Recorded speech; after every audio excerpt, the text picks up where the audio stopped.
Reka dukomeze kubifuriza kugubwa neza, dukomeze kubashimira mwebwe mwakoze subscribe kuri YouTube channel yacu.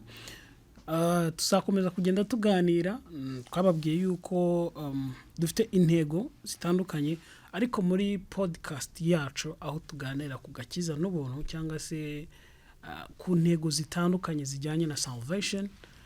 Ni episode yacu ya kabiri aho turi kuganira uyu munsi tuvuga ngo ese agakiza gashobora gutakara. Iyi niyo ntego dufite uyu munsi, aricyo kimwe mu bibazo narindi gukora research nsanga abakristo ni kimwe mu bintu bibaza cyane aho baba bavuga bati ese agakiza gashobora gutakara, nimba umuntu yarakiriye agakiza azakagumana forever, bimeze gute? So niyo turi buze kugenda tuganiraho, niyo ntego yacu. Nkuko mubyibuka muri episode y'ubushize niho twagarukiye tuvuga ngo ese ngo ko umuntu yakijijwe, ngo uyu muntu wakijijwe ngo ese ngo azajya mu byaha ngo hanyuma kagakiza kagumane. Ni imwe mu ntego twaje tuvuga ko tuzakomerezaho. Uyu munsi nibyo tubize kuganiraho. Ntago bose babonetse, ariko turi kumwe na Oscar, niwe ari buze gutangira ko introduction atubwira andi mazina ye, hanyuma tuze kugenda tuganira. Karibu. Murakoze. Ku mazina nitwa Sebahire Oscar. Nkuko wari ubivuze, ntabwo ari twe twenyine twibaza kuri iki kibazo cyo kuvuga ngo ese iyo umuntu yakiriye agakiza karatakara, cyangwa se iyo ukijijwe ubukijijwe forever. Ufite iki kibazo, urumva nyine ubundi ikintu umuntu yagombye gutekereza cyane ni ukuvuga ngo gukizwa nicyo cyangombwa. No gutakara bikaza nyuma, ariko ni ibintu abantu bakunda kwibaza kandi bifite icyo bimaze, kubera ko urumva ugomba kubyibaza kugira ngo umenye uko ushobora kubaho mu buzima bwo gukizwa. Hanyuma ni na kimwe mu bibazo bikomeye cyangwa se by'ingenzi cyane mu buzima bw'abakristo. Yego. Aho usanga buri mukristo wese ni kimwe mu bintu wakwibaza uti ese nimba nakiriye agakiza, nimba nkejejwe, ese kano gakiza nakiriye gashobora gutakara? So reka nkubwire ngo kora subscribe kuri YouTube channel yacu kugira ngo tuzakomeze kugenda tuganira. Kimwe mu byo twakubwira nuko impamvu tuganira kuri zino ntego suko tugamije ko tugomba gukora debate nyinshi cyangwa se tugomba kuba turi kuburana cyane, ahubwo twifuza ko wowe udukurikiye wamenye icyo agakiza aricyo. So this is our first priority. Twifuza kumenya what is salvation. Tukakujyana mu nzira yo gukizwa, ugakizwa. Tuzagenda tugere muri uburyo umuntu wakijijwe abaho. Tuzagenda tugere noneho kagakiza karakura. What happened? Binyura mu zihe nzira umukristo akurate. So ariko turecyari kugenda tunyura muri zimwe muri topic abantu benshi wibaza. Ejo bundi umuntu yasomye title gusa y'ikiganiro cyacu, ahita mbaza ngo ariko se ngo my brother ngo byishimo ngo wabaye ngo ese ngo wabaye ngo umunyabuntu. Ndavuga se hari umuntu utari umunyabuntu baho? What do you mean? Grace of God, it's something else. You can't compare. Kuko kuba Yesu yaraje kudupfira ni ubuntu yatugiriye. That is the grace of God. That's grace. Ariko iyo umuntu avuze Yesu akabihuza no gukizwa, akabihuza n'ubuntu, utuvuga ngo nguriya yarayobeye, aturiya buriya yagiye he? So rero this is our point. Ese agakiza gashobora gutakara? Reka ariho duhera. Oscar, agakiza gashobora gutakara? Mu by'ukuri icyo kibazo nkuko nari natangiye nabivuga, nawe hari ibyo nakomojeho. Abantu bagira inyigisho nyinshi kandi izo nyigisho zose ziba zishingiye muri Bibiliya. Noneho ikibazo kiza kuvukamo ni nkaho usanga ari nk'ikintu urimo kuemphasizinga, ikindi ugasanga aho urimo kukireka. Iyo uvuga ngo wenda akakiza karatakara, hari igihe ushingira mu bintu byo muri Bibiliya nkaho bavuga ngo hahirwa wenda uzihangana kugeza ku mperuka, icyo gihe azakizwa. Ukumva nyine ko gashobora gutakara in between.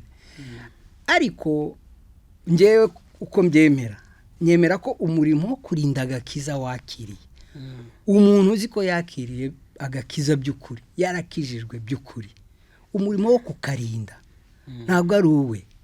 Umurimo wo kurinda ako gakiza ni uw'Imana, kandi ntabwo Imana yabyayinanira.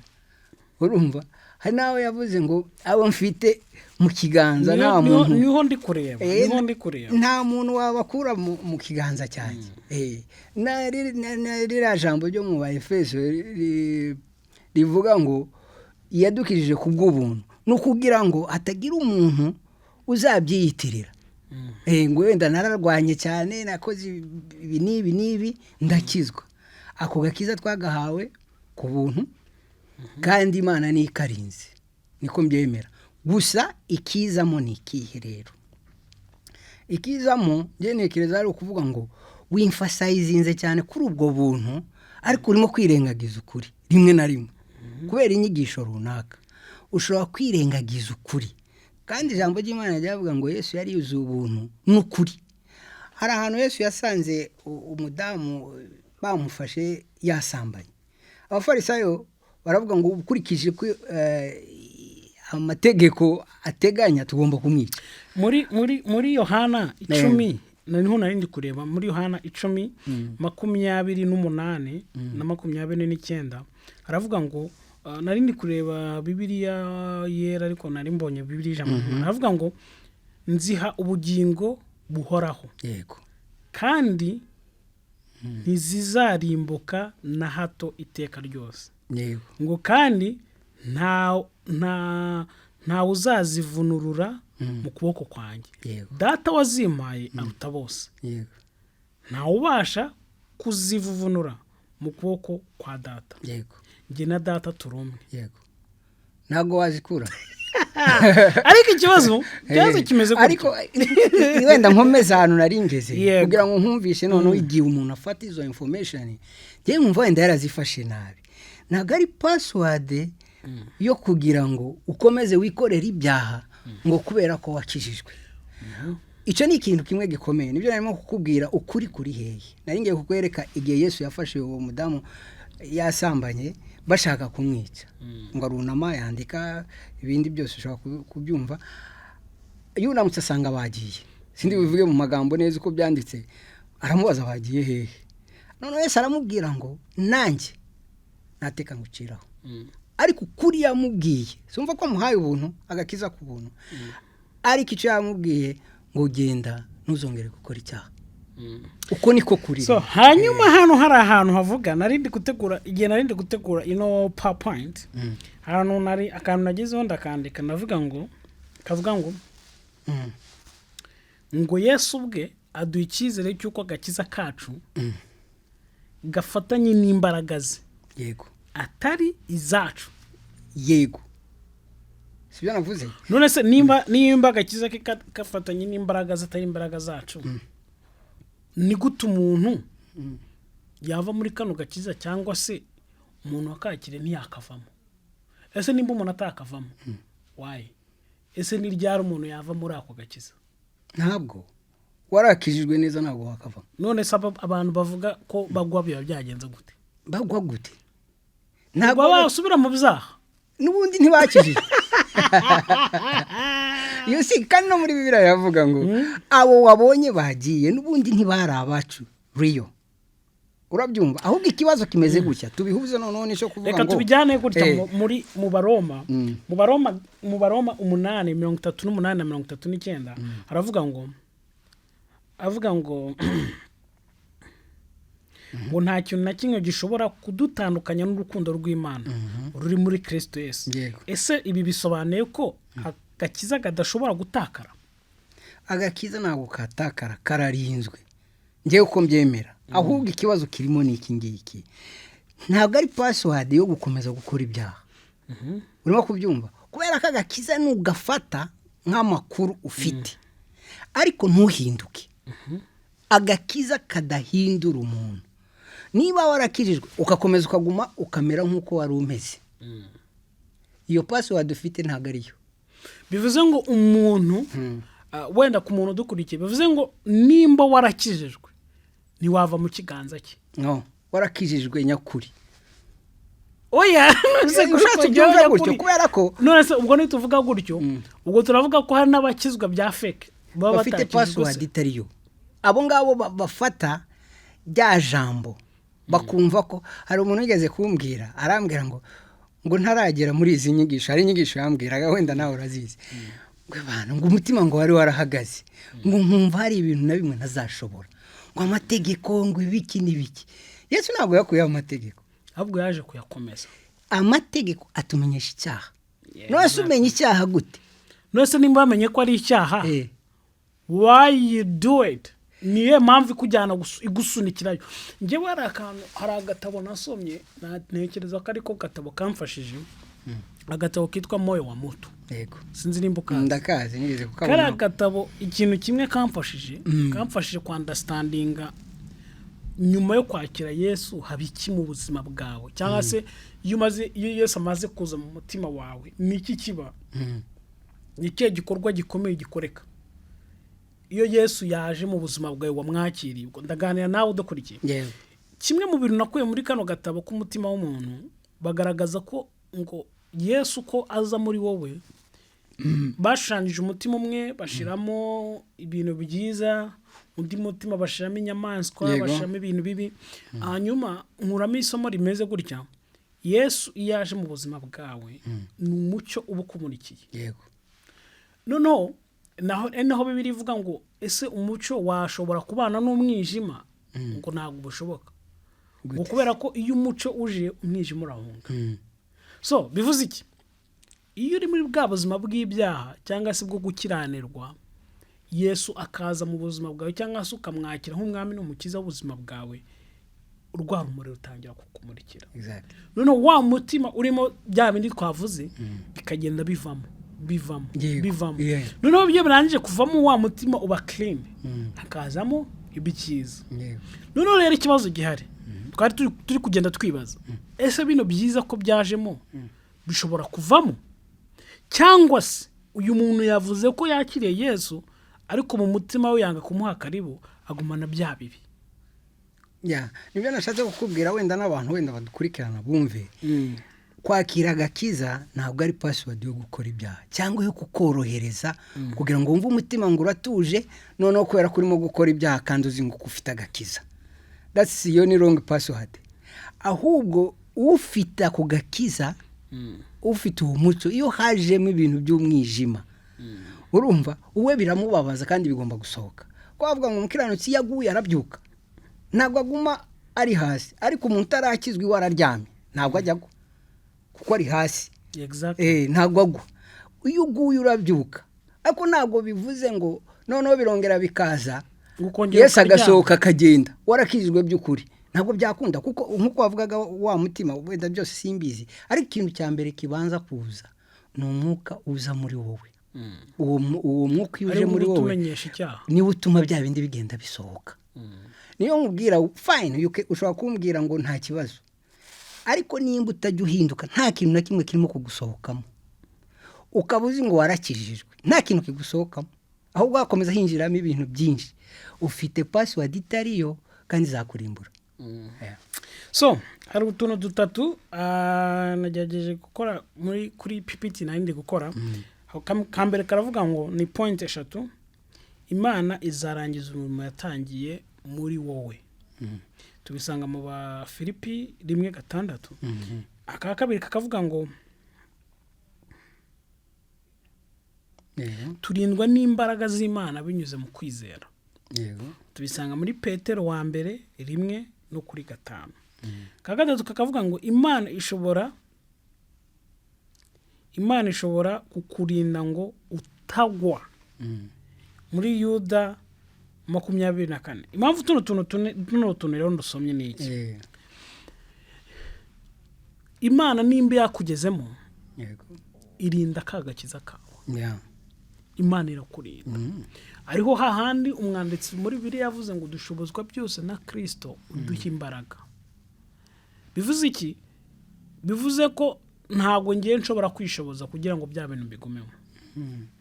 Ariko kandi ikiri bumfashe kutasubira muri wa mwijima, cyangwa se ikiri bumfashe kudasubira muri ya simbi, ikiri bumfashe kudasubira muri bya bindi bidakwiriye na rimwe ni za mbaraga z'Imana ni wa Yesu uri kurinda agakiza kanjye umbwira ati mwana wanjye don't do this don't do this. yego ariko kandi hari indi si yaje bwira abantu ngo just keep being you. komeza ube wowe, komeza ukora ibyo wakoraga, kuma muri ya mico wari urimo, as long as wakiriye Yesu it's enough. cyane barahari nizo nakubwira za nyigisho zihari, uretse no kuvuga baragenda akagera no ku bintu bikomeye, agashobora kukubwira ngo umutinganyi ngo ariko ngo wakiriye ngo Yesu, kwibaza ibyo bintu urimo kubihuza gute? You see? Ese no kuvuga kwakira Yesu gute? No si amwakiriye aguma ari we, ukabona mbese ashaka kuvuga nkaho hari ukuntu wakira Yesu ariko ukaguma ugakipinga ibyaha byawe. Urimo kubyumva? None ya change ntikubemo nkuko arimo kuvuga Imana iyo ukijijwe position yawe ni Imana, ubu ikubona nk'umwere. Urumva? Ariko umurimo wo kwezwa ni process kugeza igihe cya glorification cyangwa kuza kwa Yesu. Ariho turibuze guhita tugira ngo none nimba ari uko bimeze umuntu wakijijwe n'ibyo agomba kwirinda. Yes. Urumva hari tugendeye no kuri ico mu nyigisho nyinshi zihari bashobora kukubwira ko umuntu nta mbaraga agira zo kwirinda. Do you understand? Ariko buriya Bibiliya itubwirayo, itubwira ko wowe ku giti cyawe hari ibintu ugomba gukora. Ikubwira ko ugomba gutwara umusaraba wawe, ntabwo ari wa musaraba wa Yesu. Urumva? Wawe bwite. Urumva? Ugomba gukorera agakiza kawe. Bibiliya igi bivuga. Urabyumva? Na Paulo ari ahantu yavuze aravuga ngo ndakora cyane ariko sinjye ukora, ni Kristo muri njye. Ariko ibyo bintu byombi harimo gukora kwiwe. Urabyumva? Ni icyo waruze navuga ngo se wakora iki? Wowe ku giti cyari ibyo ukora. Yesu agakora ibyo ntabwo uzajya kumufasha. Yego. Ibyo abikora neza perfect. Ariko ijambo ry'Imana buri gihe rigwa warning you gushaka ibintu ugomba gukora. Iki jambo ry'Imana rigusaba ni igiki nicyo ugomba gukora. Hanyuma kandi utitaye kuvuga ngo ngo Yesu ngo arabikora byose. Hari inyigisho ziri aho ngaho ngo n'ubundi we nta kintu washobora. Yes. Bishobora gufata gutyo. Ariko Bibiliya ntabwo nari mwireka kuvuga ngo usenge, wirinde icyaha, urwanye Satani azaguhunga. Ibintu byose ijambo ry'Imana rigusaba nibyo we wagombye kureba kandi ukabikora uzi ko ubyizeye kubera ko ufite umuntu ubigufasha cyangwa ubigukorera uko wabyita kose. none se ko hari ahantu nabonye ngo Paulo yari afite ubwoba bwo gutakaza agakiza. Muri mu Bakorino ba mbere 9:24 ntekereza ko ufite Bibiliya muri telefone. Ndayihita. Ngo Paulo yari afite ubwoba bwo gutakaza agakiza. Yego. So ariko njye ntekereza ko buriya umuntu buriya umuntu nature y'umuntu ntabwo ari nature y'Imana. You can doubt. Kandi you doubtinze ntabwo bivuze ko watakaje ikwizera. Rimwe nanjye nigeze gusoma ndasoma hari ahantu Yesu ari hafi gupfa yagiye gusenga. Arasenga yavuga ngo Mana ngo iki gikombe ngo kindenze. Urumva? Ngo nimba bishoboka ukindenze. Iyo ni character niyo ya nature y'umuntu yari imurimo. None se Yesu yari yavuye mu ijuru azi icyo aje gukora. How can you pray that such iryo sengesho warisenga gute? Aravuga ariko ngo ibyo nyifuza ntibibe ahubwo hawo ubushake bwawe. Ariko ashaka kukwereka nature y'umuntu. Niba nibyo ngibyo ubisomye gutyo ugomba kubyumva ko Paul ntago ari Imana. He can doubt. Ni benshi muri Bibiliya uzasanga badawutinze ibintu Imana yabwiye kandi babyizera. Abraham siwe yari se wabizera. Yaradawutinze. Ajya umugore amubwira ngo ariko ubundi singiye bura yakubwiye ngo ni uriya mukozi wacu. He doubt. ngo So Paul nawe ashobora kuba nk'abandi bose niba ari ngibyo. Kwizera nyakuri ngo kugaragarira mu mirimo. Yego. How? Kwizera nyakuri kugaragarira mu mirimo. Yeah.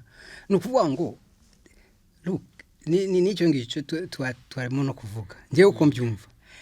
Iyo wakiriye Yesu nk'umwami n'umukiza wawe akaza muri wowe.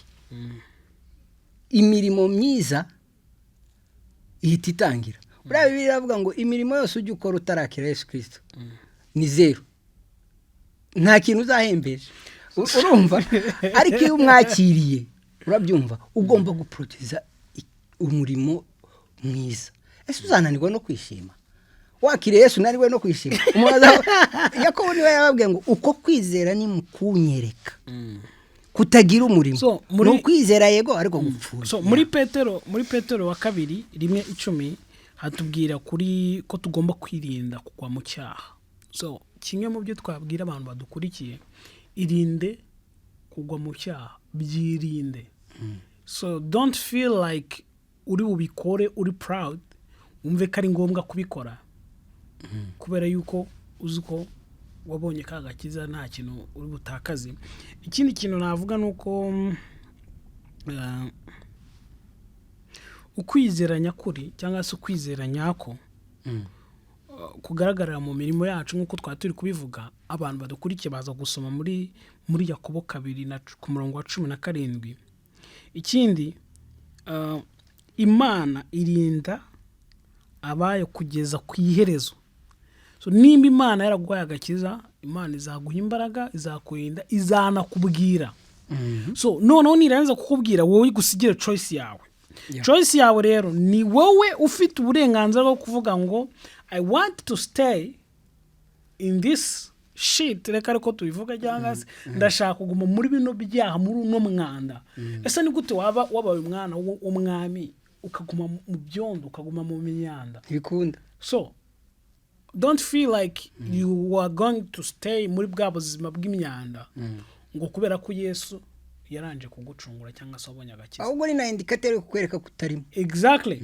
Nge ndumva ibyiza iby'ingenzi, senga Imana uyubahe, hanyuma Imana izaguha imbaraga, uyisaba imbaraga zo kunesha bya bigeragezo cyangwa se za challenges, kugira ngo uzabashe kuguma muri kagakiza. Ntutekereze ngo kubera yuko ngo narakijijwe, ngo nakire Yesu nk'umwami n'umukiza w'ubuzima bwanjye, ngo rero I feel like I can stay doing bad things, cyangwa se nzaguma nkore imico idakwiriye nari mfite, nzaguma na character nari mfite, nzaguma nkore ibyaha nakoraga kubera yuko nakire Yesu, ngo hanyuma utekereze yuko uzastayinga kuba umuntu wayo. Icyo gihe nekereza yuko uzaba utaragezeyo cyane.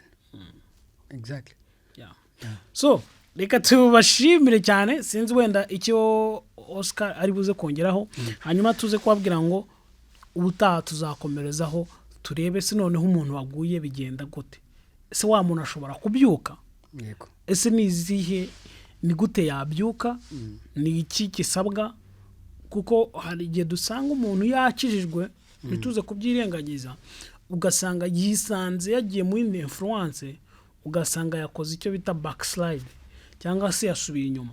Uyu nguyu noneho nawe tuzareba ese uyu muntu yakora iki, uyu muntu twamufasha iki.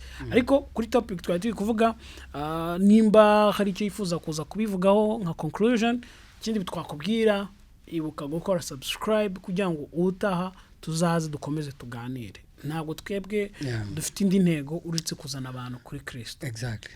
So wenda dusoza ikintu navuga nsoza nuko gukizwa cyangwa ubuntu, agakiza duhabwa ku buntu ntabwo ari uruhushya rutuma dukora ibyaha, ahubwo ni imbaraga zikomeye zidukura mu byaha. Exactly. Yeah. That's it. So reka tugushimire cyane, tukubwire ngo wakoze cyane kubana natwe. Tuzongera tubane mu cyumweru gitaha. Muri cyumweru tuzajya tubaha episode imwe kubera yuko abantu baba bafite akazi gatandukanye, umwanya biba bigoranye cyane, ariko tuzakomeza kugenda tuganira. Icyo twakubwira nuko Yesu agutegeye amaboko kugira ngo uze niwemera ukingura umutima wawe uze musangire. So rero ni wowe guhitamo ukamwemerera akaza mu mutima wawe kaguha agakiza. So reka tukubwire ngo amahoro y'Imana bane namwe, turabakunda cyane. Bye bye.